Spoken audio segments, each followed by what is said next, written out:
பயந்துக்கிறேன். என்னென்னா, போன மாதம் வந்து ஈட் தட் ஃப்ராக்னு சொல்லி ஒரு இங்கிலீஷ் நான் புத்தகம் ஒன்று படித்தேன்.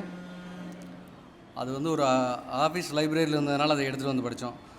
அதில் என்ன இவர் வந்து இப்போ நேர மேலாண்மை சொன்னார் இல்லையா, அதுக்காக வந்து ஏதாவது நேரம் இல்லை அதனால் படிக்கலான்னு சொன்ன காரணங்களுக்கு அது வந்து அந்த புத்தகத்தில் என்ன சொன்னதுன்னா, how to stop the procrastination அப்படின்னு சொல்லுது. அதாவது எப்படி வந்து தள்ளி போடுறோம், ஒரு வந்து இப்போ பண்ண வேண்டாம், நாளைக்கு பண்ணிக்கலாம், இல்லை நாளானைக்கு பண்ணிக்கலாம், அப்புறம் பண்ணிக்கலாம் அப்படின்னு தள்ளி போடுறோம் இல்லையா, அந்த தள்ளி போடுறத வந்து எப்படி நிறுத்துறது, அதுக்கு 21 விதமான ரூல்ஸ் இருக்குது அப்படின்னு சொல்லி ஒருத்தர் எழுதியிருக்காரு. பிரெயின் ட்ரேசின்னு சொல்லி ஒருத்தர் எழுதியிருக்காரு.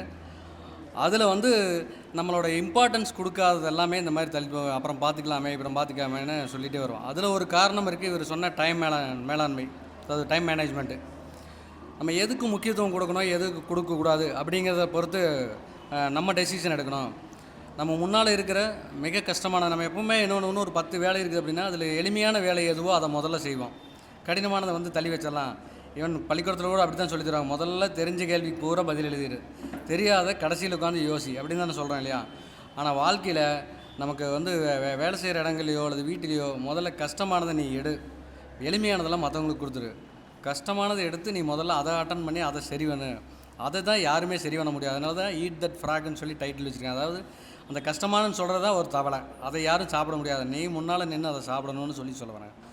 அதில் ஒரு காரணம் என்ன சொல்லுவாங்கன்னா, ஒரு உனக்கான வேலைகளோ இப்போ நம்ம எடுத்து அன்றாட நிகழ்வுகளை முதல்ல பட்டியலிடணும், இன்றைக்கி என்னென்னலாம் பண்ணணும் அப்படின்னு. அந்த நிகழ்வில் நமக்கு முக்கியமானது எதுன்னு அதில் டிக் பண்ணுவோம். முதல்ல எதை பண்ணணும், ரெண்டாவது எதை பண்ணணும், மூணாவது எதை பண்ணணும்னு நம்ம ப்ரியாரிட்டி கொடுத்துட்டே வந்தோம்னா இந்த சோசியல் மீடியா பார்க்குறது, நேரத்தை நம்மளோட நேரத்தை கொள்கிற அரக்கன் அது வந்து அப்படியே பின்னால் தள்ளிகிட்டே போகும். Technology is not a master, technology is a servant for us அப்படின்னு சொல்கிறான். நமக்கு கொடுத்துருக்கிற அந்த கண்டுபிடிப்புகள், நம்ம வச்சுருக்கிற பொருள், நம்ம உபயோகப்படுத்துகிற அத்தனை பொருளுமே நமக்கு ஒரு வேலைக்காரன், நமக்கு தேவையான வேலையை செய்கிறதுக்கு தான் அது இருக்கே தவிர நம்ம அதுக்குள்ளே நம்ம போய் நம்ம அதுக்கு அடிமையாகி அது மாஸ்டர் ஆகிடுது, நம்ம அடிமையாயிடும். ஸோ அந்த மைண்டை வந்து நம்ம டைவர்ட் பண்ணணும்னு அது ஒரு காரணமாக சொல்ல வரேன். இப்படி 21 காரணங்கள் அந்த புத்தகத்தில் இருக்குது. வாய்ப்பு கிடைக்கிறவங்க வாங்கி படிங்க. ஈட் தட் ஃப்ராக் அப்படின்னு சொல்லி இங்கிலீஷ் நாவல். அதில் இது வந்து அதனால் நமக்கு நேரம் இல்லைன்னு யாருமே ஒதுக்க வேண்டியதே இல்லை.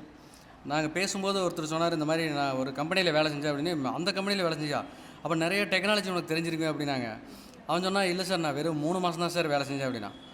3 மாதம்னு சுருக்கமாக சொல்லாதேப்பா, 3 மாதம்னா எத்தனை நாள் அப்படின்னாரு. 3 மாதம்னா 90 நாள், இல்லை 75 நாள் ஒர்க்கிங் டேஸ். 75 நாள்னால் எத்தனை மணி நேரம்?